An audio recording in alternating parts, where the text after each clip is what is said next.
இப்ப பாத்தீங்கன்னாக்கா அங்க பாருங்க இயரிங்ஸ் கலெக்ஷன்ஸ், கம்மல் கலெக்ஷன்ஸ் அப்படியே மலை மாதிரி குமிஞ்சு கிடக்குதுங்க. இந்த குமிஞ்சு கிடக்குறதுல இருந்து நம்ம ஒரு சின்ன சாம்பிள் பார்க்கலாம். இது என்ன ரேஞ்சில இருந்து ஸ்டார்ட் ஆகுது? வந்து பாத்தீங்கன்னா ஜும்கி ஐட்டம்ஸ் எல்லாம் 5 ரூபாய் 50 காசுல இருந்து இருக்குது. 5 ரூபாய் 50 காசு, 6 ரூபாய் 7 ரூபாய் 8 ரூபாய் 10 ரூபாய் 12 ரூபாய் 30 ரூபாய் 40 ரூபாய் மாடல்ஸ் இருக்குது. சோ இதெல்லாம் ஜஸ்ட் சாம்பிள் மாதிரி காமிச்சிருக்கேன். இதுல பாருங்க இதெல்லாம் வந்து ஜஸ்ட் 5 ரூபாய் 50 காசு. 5 ரூபாய் 50 காசு. ஆமா, இது பாத்தீங்கன்னா 18 ரூபாய். ஓகே. இது பாத்தீங்கன்னா 22 ரூபாய். சூப்பர். இது பாத்தீங்கன்னா 39 ரூபாய். ஓகே. இது வந்து பாத்தீங்கன்னா 18 ரூபாய்.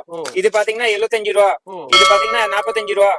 இல்ல எல்லாம் எந்த ரேட் தான்? இது 18 ரூபாய் 18 rupees. வேற லெவல் பாருங்க. வேற லெவல் கலெக்ஷன்ஸ், டிசைன்ஸ் எக்கச்சக்கமா வந்துருக்கு. ஆமா, இது வந்து வச்சிருக்காங்க. அது வந்து plus wholesale and wholesale pure wholesale தான் கொடுப்பாங்க. நீங்க கடை வச்சிருக்கீங்களா இல்ல மினி ஹோல்சேல் வச்சிருக்கீங்களா அந்த கடைக்காரங்க தான் கொடுப்பாங்க. வீட்டுக்கு கொடுக்க மாட்டாங்க. சோ கடைக்கு வந்து தள்ளுறாங்க. இல்ல ஒரு பாக்ஸ்ல இருந்து 6 பீஸ் இருக்கும். சோ அதெல்லாம் வந்து நீங்க எடுக்கலாம். எவ்வளவு வேணாலும் எடுக்கலாம். அப்படியே குவியலா வச்சிருக்காங்க. குவியல் உங்களுக்கு எவ்வளவு வேணாலும் எடுக்கலாம். இது வந்து முழுக்க ஹோல்சேல் தாங்க. இதோட ஃபுல் வீடியோ நம்ம மெட்ராஸ் vlogger சேனல்ல இருக்கும். அதோட அட்ரஸ் எல்லாமே கீழ டிஸ்கிரிப்ஷன்ல இருக்கும். அதே மாதிரி நீங்க வீட்ல இருந்து பர்ச்சேஸ் பண்ணலாம். அதே மாதிரி நேரா